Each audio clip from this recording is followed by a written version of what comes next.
Okay, so we are in the Gospel of Shree Ramakrishna.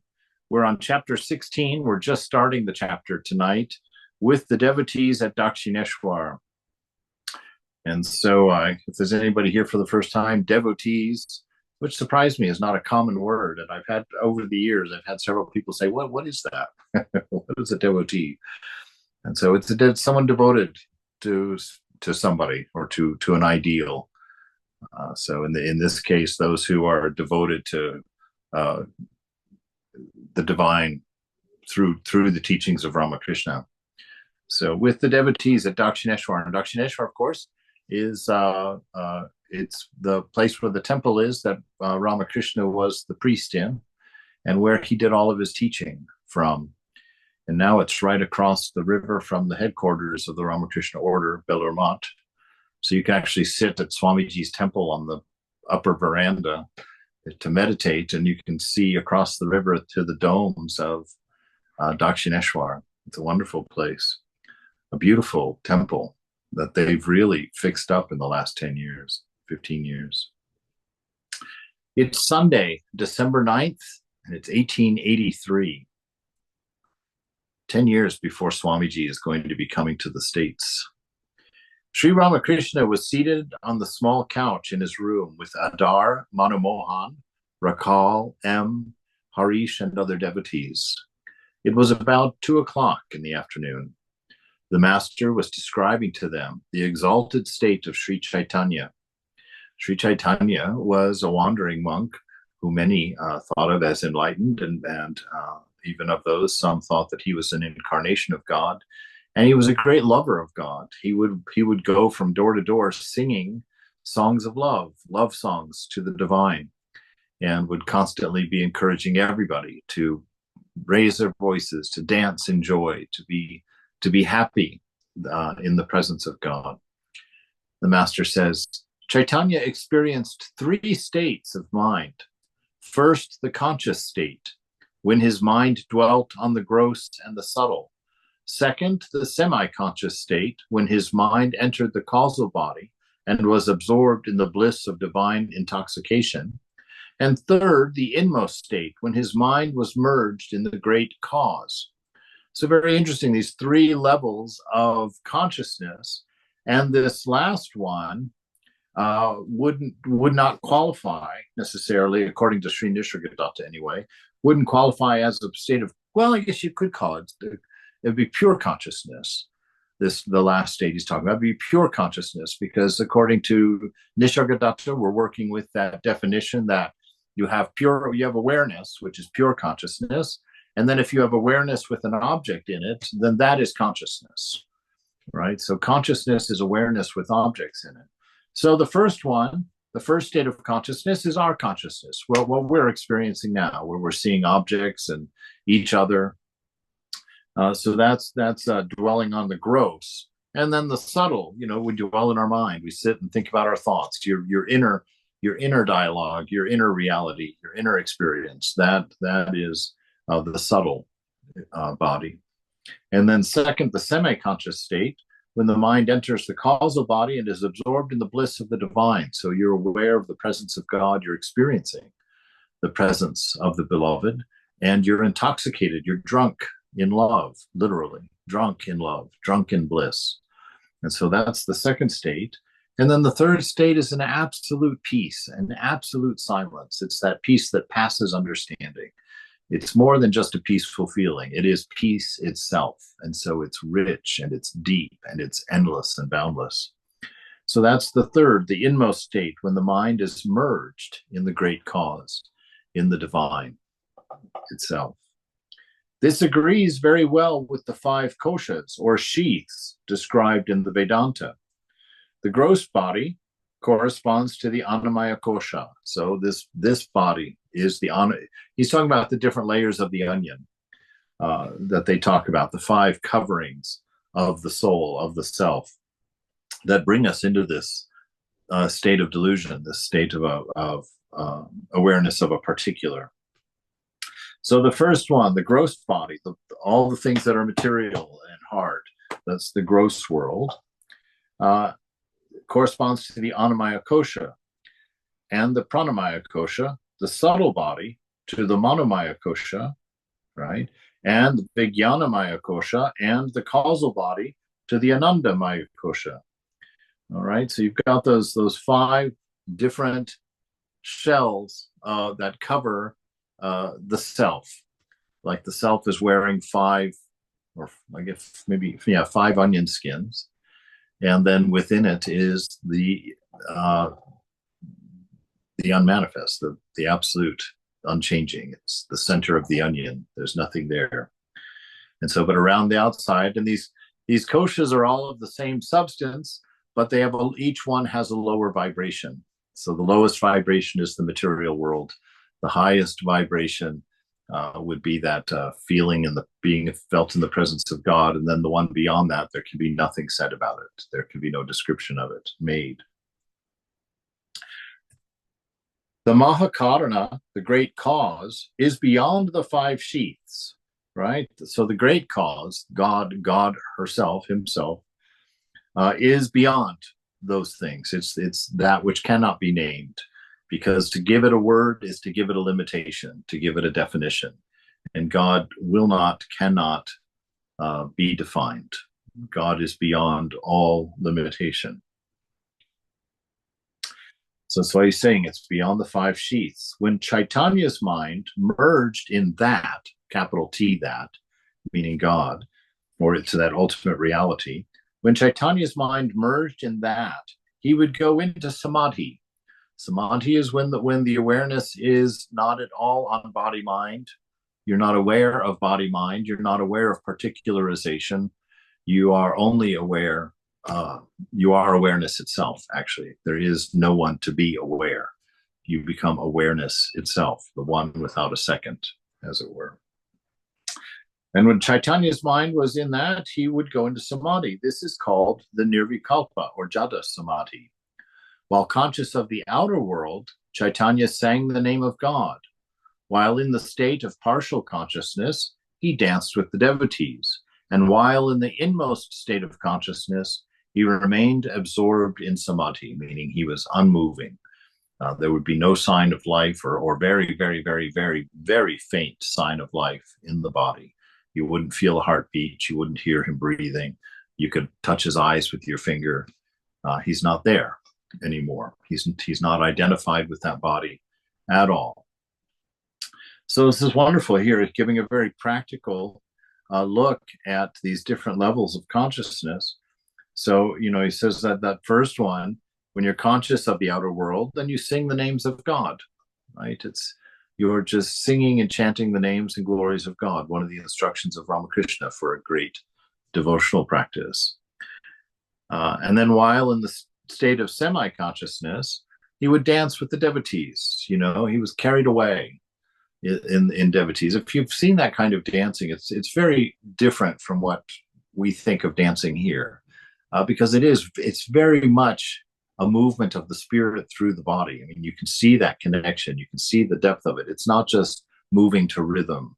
It's not just, celebrating music in the body. It's actually a real outpouring of an experiential dance or relationship inside made manifest. And then the final and highest is of him just standing absolutely still. The body's been vacated. As the soul is immersed in itself, in that one without a second. M, thinking to himself, is the master hinting at the different states of his own mind? There is much similarity between Chaitanya and the master. Master, Chaitanya was divine love incarnate. He came down to earth to teach people how to love God. One achieves everything when one loves God. There is no need of hatha yoga. Right? There's no need of these procedural steps. There's this map. Mother is delightfully mischievous, So you can see in some of the teachings, some of the less orthodox teachings of Swami Vivekananda. He says that a person should break a rule every day. You should always pick a rule to break one every day, just to keep that idea of freedom, You are not bound. You are ever free, ever pure, ever beloved of God. And so he says, just break a little rule every day, just to keep that idea of not being bound, not being caught, because God is not interested in the rules. God is interested in the principle and the freedom that involves in the manifestation of a principle, and not in the limitation of a set of rules. So very different. He also says, if you're going to do a sin, he says, do a big one so that you can learn the lesson. Right? Don't pick some small one that's not going to teach you anything, because it won't have much of a retribution. He says, if you're going to sin big, do something big. Be boisterous about it. Be committed to it. Don't be lukewarm in the way that you live. He says, if you're going to do it, go do it and learn your lesson. If you choose a good sin worthy of committing, it'll give you a good firm punch afterwards, and you'll know not to do it again. You'll understand firsthand the reason for it and for not doing it. And so this is the mother, this is the divine beloved, very mischievous, very playful. Always, if you try to say God can't do this, and you see this again and again in the scriptures, God will put his toe across that line just for the fun of it, just for the sake of showing it. We have that example of one of the devotees telling Ramakrishna, no, God has to follow his own rules. You never see a red rose and a white rose on the same bush. God follows his own rules. And Ramakrishna was adamant, no, God cannot be limited by any. He's absolutely free. And it says the next day, Thakur was walking in the garden, and there was a rose bush with a red rose and a white rose on the same bush. And he was like, see, I knew it. That's the nature of the beloved, right? That's the nature of freedom. And God is beyond all of this. So Chaitanya was divine love incarnate. So a love that had no limit, a love that had no condition on it. He must have been an incredible soul to be around. He came down to earth to teach people how to love God, how to love love. This is what life is, especially for the practitioner of devotion. Loving love, seeing love, making sure that you are aware of love everywhere. Right? It's that whole thing. It's like if you're not seeing God, you're not loving enough. If you want to see God, go out and start doing, what's that bumper sticker? Random acts of kindness. Just get out there and start being love, and your life will get filled up with love. And you won't have to ask, does God exist? Because you'll know the absurdity of asking if love exists.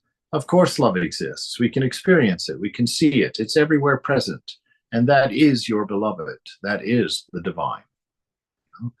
So Chaitanya was such a person. And he came down to earth to teach us how to love God. One achieves everything. One achieves everything. When one loves God, when one loves love, he has attained everything. That's the end all. That's the highest state of being, is to see God in everything. There is no need of hatha yoga. There's no need of these preparatory things. You can go there directly if you want to. That's the whole riddle, that our whole practice is really just to show us that it wasn't necessary. But our egos will demand that we do our practice. We can do this. We've got this. No problem. And until we're left, exhausted in a heap on the side of the road, and give up everything, saying, oh God, I guess I can't do this. When we come to that point earnestly and sincerely, then Mother gives us the toy, as it were. She gives us our favorite rattle at that moment. Sir, what is Hatha Yoga like? A devotee asks. Master, a man practicing Hatha Yoga dwells a great deal on his body. He washes his intestines by the means of a bamboo tube through his anus. He draws ghee and milk through his sexual organ. He learns how to manipulate his tongue by performing exercises. He sits in a fixed posture and now and then levitates. All these are actions of prana. A magician was performing his feats when his tongue turned up and clove to the roof of his mouth. Immediately, the body became motionless. People thought he was dead. He was buried and remained many years in a grave. After a long time, the grave somehow broke open, and suddenly the man regained consciousness of the world and cried out, "Come delusion, come confusion," which is the same as abracadabra kind of thing. Everyone laughs. He says, all these are the actions of prana. The Vedantists do not accept Hatha Yoga. All right, now when he's talking about Vedantists here, he's talking about the orthodox use of the Vedantists, which are those that it's more the Gyanis, more the ideal of one without a second. That is the Vedanta. And so they don't do Hatha Yoga and whatnot for whatever reasons, but it's not a statement that you can't. His warning on it, he's already stated, is that Hatha Yoga, if you're not careful, makes you very body-centered. You get very concerned about your longevity. You get very concerned about your health. You're just always thinking about the body and always putting your effort into the body. And he says that there's a great deal of danger in becoming a centralist in that regard, if you make that your focus. Hatha Yoga initially was to train the body so that it could endure strenuous spiritual practice. So it was getting the body into a state where it could sit in a position for hours at a time in deep meditation without, getting your legs falling asleep or without your muscles cramping or your back hurting or your neck tightening. So Hatha Yoga initially is a set of practices preparing oneself for deep spiritual practice, for a deeper spiritual practice.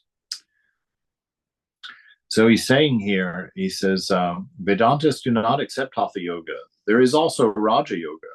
Raja Yoga describes how to achieve union with God through the mind by means of discrimination and bhakti. The yoga is good. Hatha Yoga, not so good. The life of a man in the Kali Yuga is dependent on food. So in this age, we're already very body-centered. We're already very much transactionally oriented in the world. Everything is give and take, and that's the way we think about things.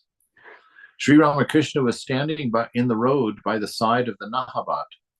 He was on his way to his room, having come from the pine grove.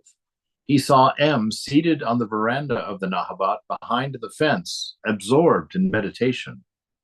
Master, hello, you're here. You will get results very soon. If you practice a little, then someone will come forward to help you. I think he was playing with him just a little bit there, telling him you're on the cusp. And if you practice really hard, someone will come along to help you.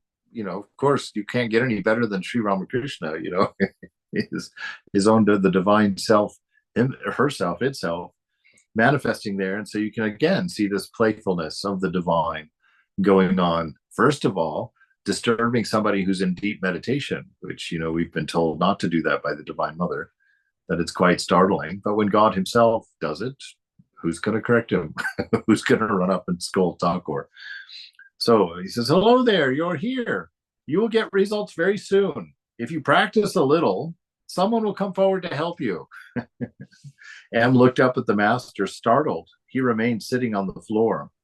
The master, the time is ripe for you.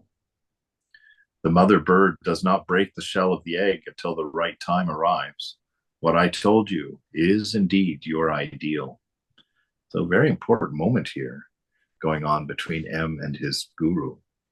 The guru playing with him a bit, but then as he draws close, he says, no, you're very right. It's coming for you, but won't take too much. The master, it is not necessary for all to practice great austerity, but I went through great suffering. I used to lie on the ground with my head resting on a mound for a pillow. I hardly noticed the passing of the days. I only called on God and wept, "Oh, mother, oh, mother." Wow. So there's a window. If you want, if you want to dig into the practices of Ramakrishna and read that, there's that book called The Great Master. And it really lays out some of the very intense practices that the master did, and some of the what we would see as very odd, very strange practices as well, which I thoroughly enjoyed. Of course, probably in the wrong, not the wrong spirit, but in a very different way. He keeps record of when he practiced being Hanuman, and he lived in the tree as a monkey for a while to be a devotee of Ram. And when he dressed as a woman and practiced being a handmaiden of Krishna, one of the gopi girls, for 6 months he was dressed as a woman in such an expert way that even his close friends didn't recognize him, didn't know that he wasn't a woman. So these intense practices, when Ramakrishna investigated each of these different paths to God, he just 100% threw himself into it until he proved to himself that God could be realized through that path. So he did that with Christianity, and he did that with Vaishnavism and the different sects throughout India, and until he realized God. And that was after he had done all of the major practices and seen that each one of them brought him to realization, that he made that final statement that, of course, had already been made at the very beginning of religion, way back when the earliest scriptures were written. They knew that religion was one, that all paths lead to the same summit. They saw that, but no one had gone through and done it. Most of us, it takes us, most of us, it takes us however many countless lifetimes to get one path, and so a great soul to be able to come along and actually in one lifetime realize God through multiple paths. What an amazing soul. What an amazing soul. So he's saying here, that one of his practices was that he, going through great suffering, he laid on the ground all day, just laid there, hardly aware of the passing of time, weeping for the divine vision, weeping for God. That's intensity. M had been visiting Sri Ramakrishna for the past 2 years, and since he had been educated along English lines, he had acquired a fondness for Western philosophy and science, and he liked to hear Keshav and other scholars lecture. Sri Ramakrishna would address him now and then as the Englishman. Since coming to Sri Ramakrishna, M had lost all relish for lectures and for books written by English scholars. The only thing that appealed to him now was to see the Master day and night and to hear the words that fell from his blessed lips. M constantly dwelt on certain of Sri Ramakrishna's sayings. The Master had said, "One can certainly see God through the practice of spiritual discipline." And again, the vision of God is the only goal of human life. There it is, black and white. The only goal of human life, the whole point of having a body, is this realization, to dance in the knowledge of God, to know the beloved. Master, if you practice only a little, someone will come forward to tell you the right path. Observe the Ekadasi. That's that period once a month, the new moon or something, I think, when you fast all day long on that day every month. So he's telling M to do that practice. And he's saying, if you do just a little bit, that you will have your realization. Someone will come forward to take you forward on it. And again, this is one of those things I can really attest to, because I tell you, when I started, it was only a very, very, very little, 2 minutes twice a day. That was it. That was my practice. I would sit down in front of my shrine in the morning before going to work for 2 minutes. And I had my own mantra that I had made up, my own name of God that I had made up. And I just sat and did that for 2 minutes. And then in the evenings, I would do it for another just 2 minutes. And I wouldn't let myself do it any longer, because I knew my tendency to get too big too fast. So I sat and I did that and did that and did that. And my goodness, I think less than 4 years later, I was in a monastery. So Mother, if you give Mother that little 2 inches, you open the tent door just a little bit, the whole camel's coming in. Just know, give your time to Mother faithfully every day, even if it's just a little bit. Do what you can do with sincerity and with a real earnestness.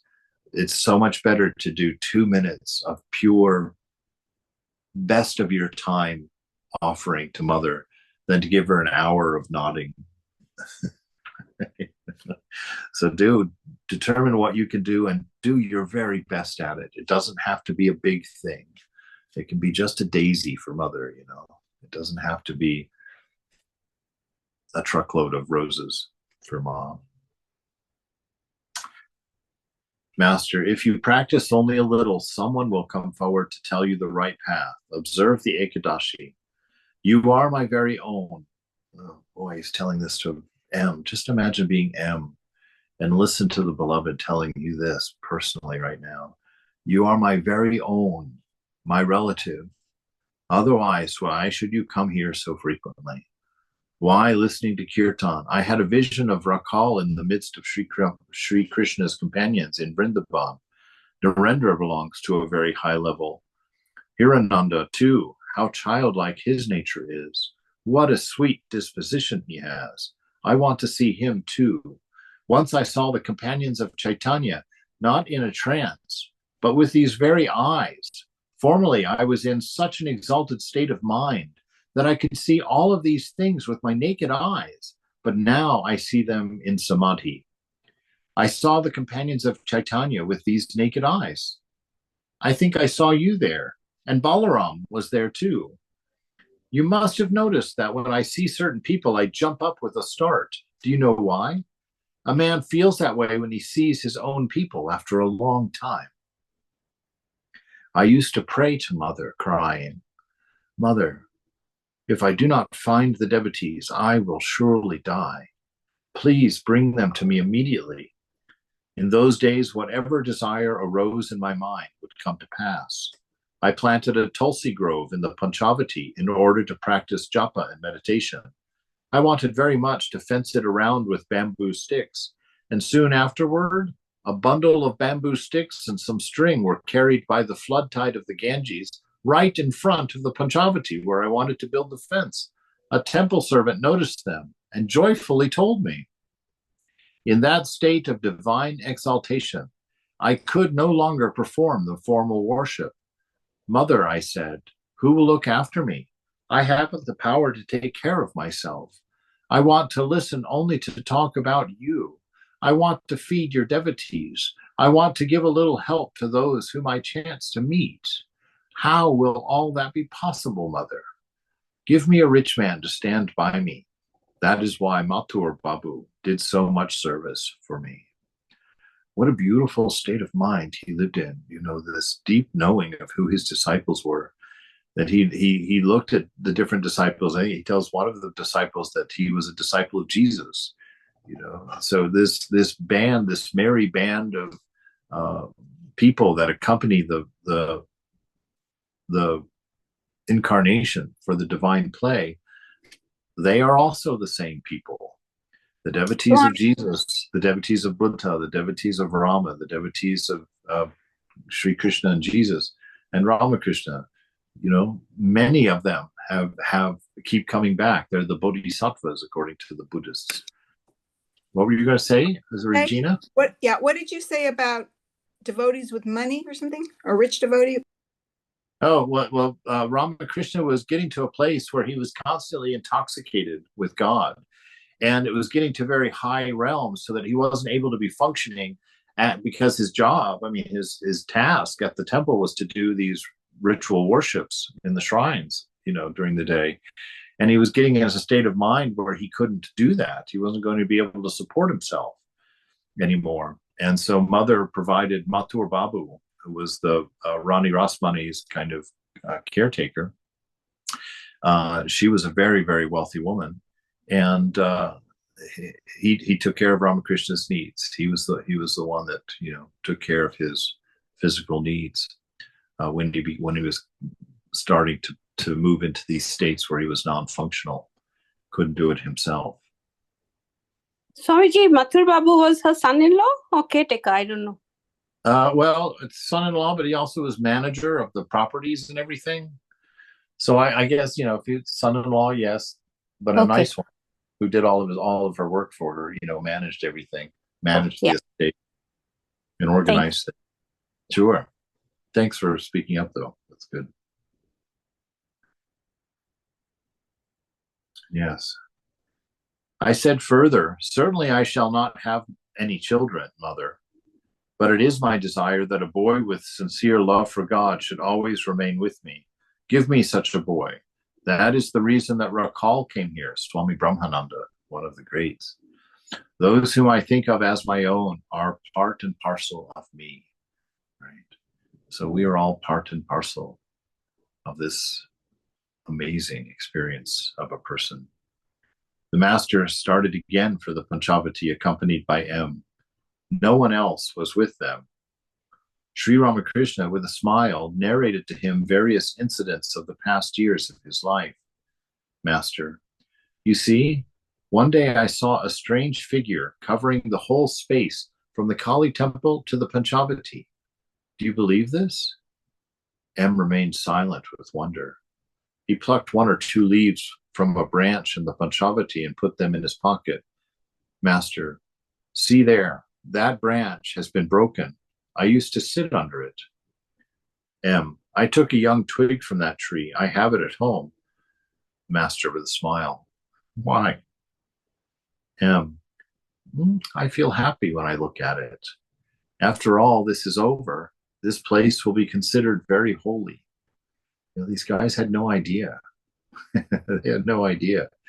I mean, to them, Thakur was, the village priest. That there was nothing spectacular to it. They had no idea. There was no Ramakrishna order at the time. There were no monks formed around Ramakrishna at this time. They had no idea. And so just to see this, that M knew, that's why he constantly came to see the master. He's like, there's something amazing here. There's something big here. And he says, it makes me, so he would kept that little branch that he kept on his shrine, that he took. The master says, why? I feel happy when I look at it. Because after all of this is over, this place is going to be considered very holy. And sure enough, you go there, people from all over the world are going there every day. You go to Dakshineshwar, you see every stripe, every color, every size, every culture of people, going to leave a flower for the mother, going to sit in Thakur's room. It's amazing to see. Master smiling. What kind of holy place? Like the Panahati? Almost every year for some time past, the master had been attending the religious festival at the Panihati. It was evening. Sri Ramakrishna was sitting on the small couch in his room, absorbed in meditation on the Divine Mother.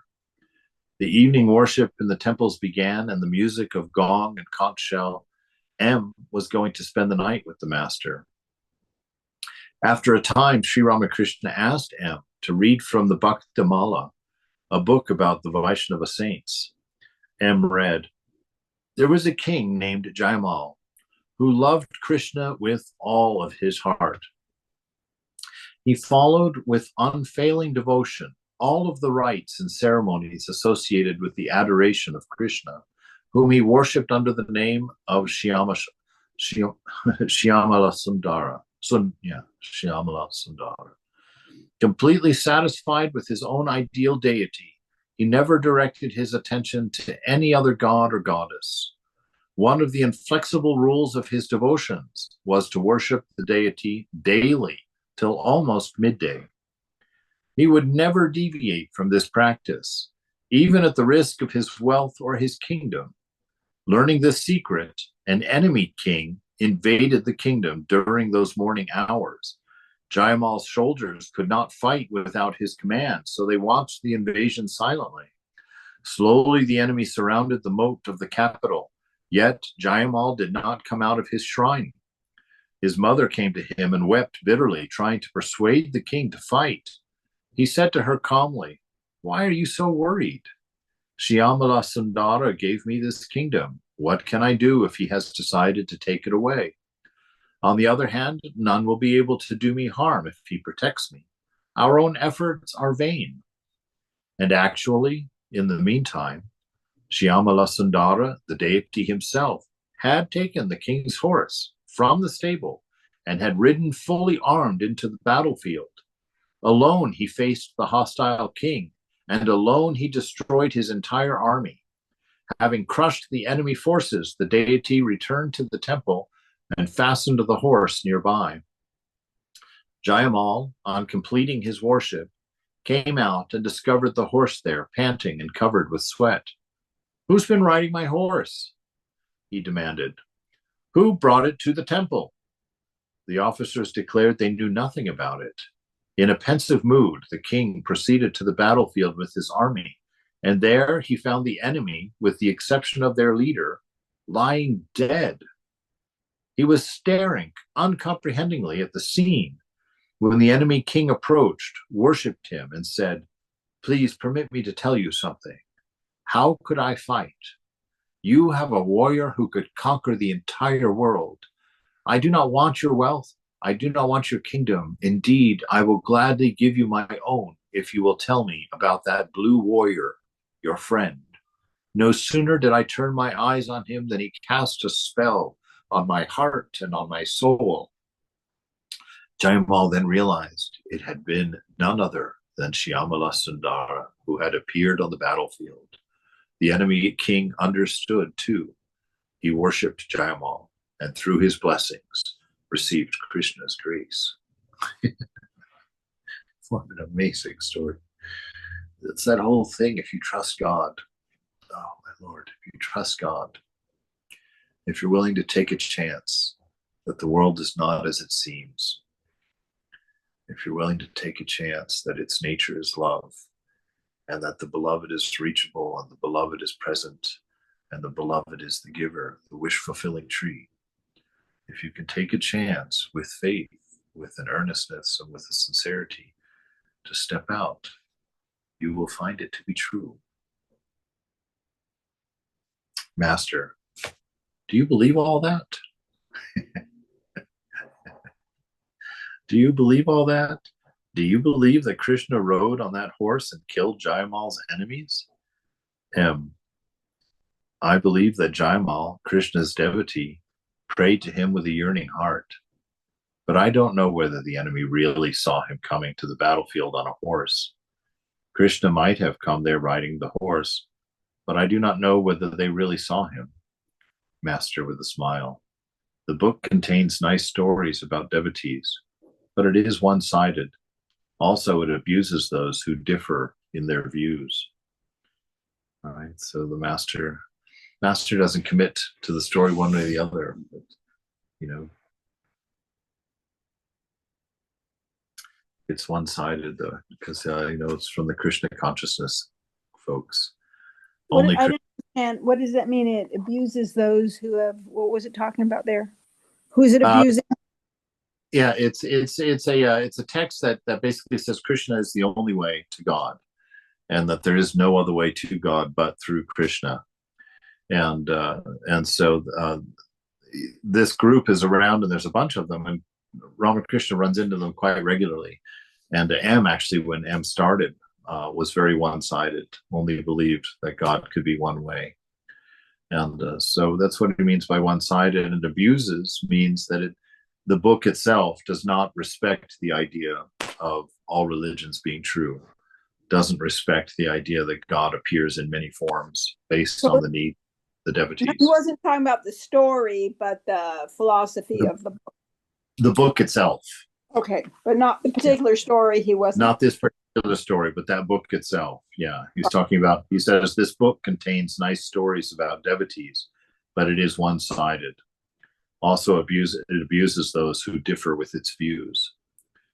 So he was just telling M, because if you remember, M's first conversation with Ramakrishna was about the nature of God. Ramakrishna asked him, do you believe God has form, or do you believe in a formless God? And M said, well, frankly, I believe in a formless God. And Ramakrishna says, that's fine, follow that path, but do not for a moment think that God cannot be with form. God is bigger than what we think about him or her. And he kind of told him that God can be with form when he chooses to be with form, and he can be formless when he chooses to be without form. And that we should put no limits on God.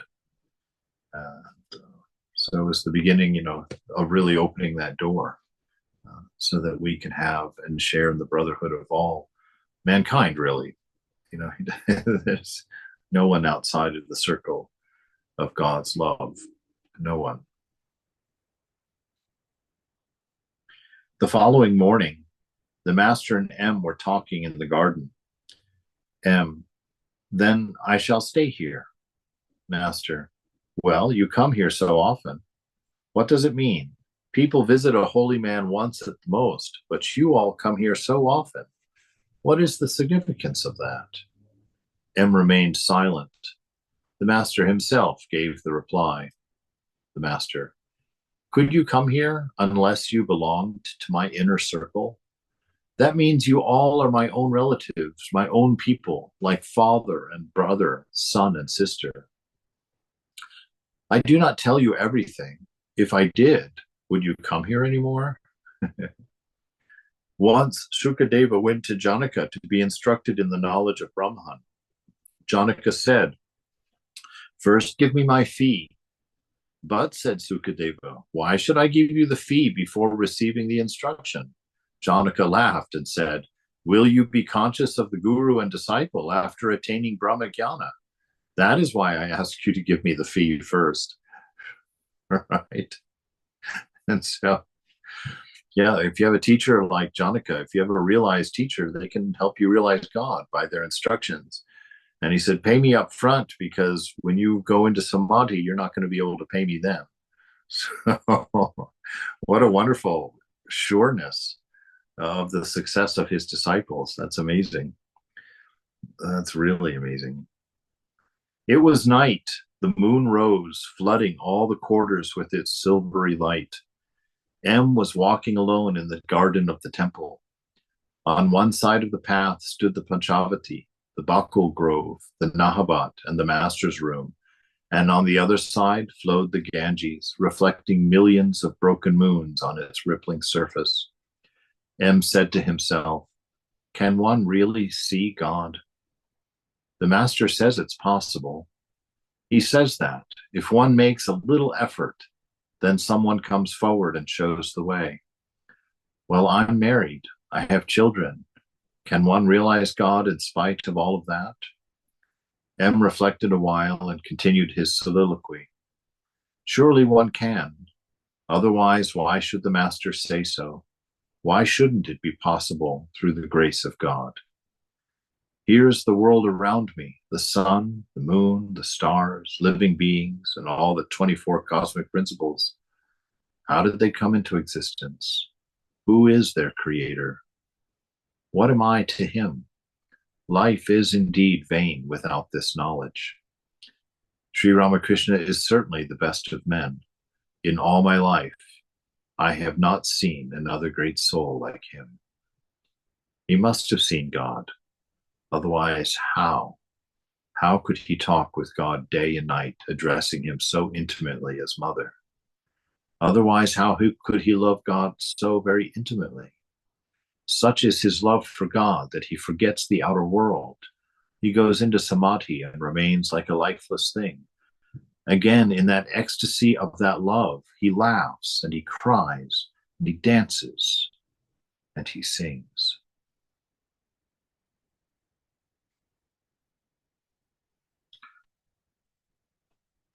We'll stop there for tonight.